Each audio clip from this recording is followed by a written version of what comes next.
Round of 16-ലെത്താൻ പോർച്ചുഗലിന് pre ക്വാർട്ടറിൽ നേരിടേണ്ടത് താരപ്രസന്നത നന്നേ കുറഞ്ഞ സ്ലൊവേനിയയോടാണ്. താരതമ്യേന ദുർബലരായവർക്ക് മുമ്പിൽ വലിയൊരു വിജയവും ലോകം പ്രതീക്ഷിച്ചതുമാണ്. മേജർ ടൂർണമെന്റുകളിൽ നിന്ന് 10ഓളം മത്സരങ്ങളിൽ ഒരു ഗോൾ പോലും നേടാനാവാത്ത ക്രിസ്ത്യാനോയുടെ തിരിച്ചുവരവും ഓരോ ആരാധകനും ആഗ്രഹിച്ചതാണ്. യൂറോ ചരിത്രത്തിലെ തന്നെ ഏറ്റവും പ്രായം കൂടിയ ഗോൾ സ്കോർ എന്ന ഖ്യാതിയുമായി കളം വിട്ട ലൂക്ക മോഡ്രിച്ചിൽ നിന്നും ആ റെക്കോർഡ് തിരുത്തി കുറിക്കുന്നതും കാത്ത് ജർമ്മൻ മണ്ണ് അയാളിലേക്ക് കാതോർത്തു. ബെർണാണ്ടോ സിൽവയുടെ ഡേഞ്ചർ ക്രോസുകളും റാഫേൽ ലിയാവോയുടെ ഗോൾ ശ്രമങ്ങളും ക്രിസ്ത്യാനോയുടെ ഫ്രീ കിക്കും അങ്ങനെ നിരന്തരം പോർച്ചുഗലിന്റെ അറ്റാക്കുകൾ കണ്ട മത്സരത്തിൽ ആദ്യ പകുതിക്ക് പിരിയുമ്പോൾ സ്കോർ ബോർഡിൽ ചലനമുണ്ടാക്കാൻ പറങ്കികൾക്ക് സാധിച്ചിരുന്നില്ല. അവസരങ്ങളെ മുതലെടുക്കാനാവാതെ നിരാശ പടർന്ന മുഖവുമായി പോർച്ചുഗീസ് താരങ്ങൾ പന്ത് തട്ടുമ്പോൾ മറുഭാഗത്ത് ഒട്ടും പതറാതെ വളരെ കോൺഫിഡൻ്റായി എതിരെ പോർച്ചുഗലാണെന്ന് യാതൊരു ചിന്തയും കൂടാതെ കളം നിറയുന്ന സ്ലൊവേനിയയാണ് മത്സരത്തിൽ കണ്ടത്. 90 മിനിറ്റും കടന്ന് മത്സരം പുരോഗമിക്കുമ്പോഴും ഫ്രാങ്ക്ഫർട്ട് അരീനയിൽ സ്കോർ ഷീറ്റ് ശൂന്യമായി തന്നെ നിലകൊണ്ടു. എന്നാൽ 105-ാം മിനിറ്റിലാണ് നാടകീയമായ രംഗങ്ങൾ അരങ്ങേറുന്നത്.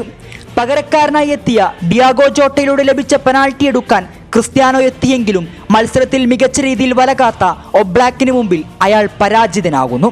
നിർണായക സമയങ്ങളിൽ ടീമിനെ വിജയത്തിലേക്ക് നയിക്കുന്ന നായകൻ റൊണാൾഡോയുടെ മിസ്കിക്ക് കണ്ട് അമ്പരന്നിരുന്നവരായിരിക്കും നമ്മളിൽ ഭൂരിഭാഗം പേരും. നഷ്ടപ്പെടുത്തിയ ആ വലിയ അവസരത്തെ ഓർത്ത് പിന്നീട് അയാൾ തേങ്ങിക്കരയുന്നുണ്ട്. എക്സ്ട്രാ ടൈമും കഴിഞ്ഞ് മത്സരം പെനാൽറ്റി ഷൂട്ടൗട്ടിലേക്ക് കടന്നപ്പോഴും ലഭിച്ച ആ ചാൻസിനെ ഓർത്ത് അയാൾ ഏറെ വേദനിക്കുന്നുണ്ട്. താൻ നഷ്ടപ്പെടുത്തിയത് ഏറ്റവും നല്ല അവസരമാണെന്ന ബോധ്യം അയാൾക്ക് കൃത്യമായി അറിയാമായിരുന്നു.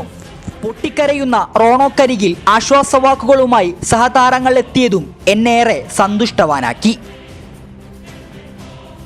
പെനാൽറ്റിയിലേക്ക് കടക്കാൻ മിനിറ്റുകൾ ശേഷിക്കെ ഡിഫൻഡർ പെപ്പയിൽ നിന്നും ഒരു വലിയ മിസ് സംഭവിക്കുന്നുണ്ട്. കൃത്യമായി കോസ്റ്റ മുന്നോട്ട് കയറി വന്ന് സ്ലൊവേനിയൻ മുന്നേറ്റത്തെ തട്ടിയകറ്റി എതിരാളികൾക്ക് വലിയൊരു മുന്നറിയിപ്പ് അയാൾ നൽകുന്നുണ്ട്. ശേഷം പെനാൽറ്റിയിൽ സ്ലൊവേനിയ അടിച്ച 3 ഷോട്ടുകളും തടഞ്ഞിട്ട് പോർച്ചുഗലിന്റെ രക്ഷകനായി കോസ്റ്റ മാറുന്നുണ്ട്.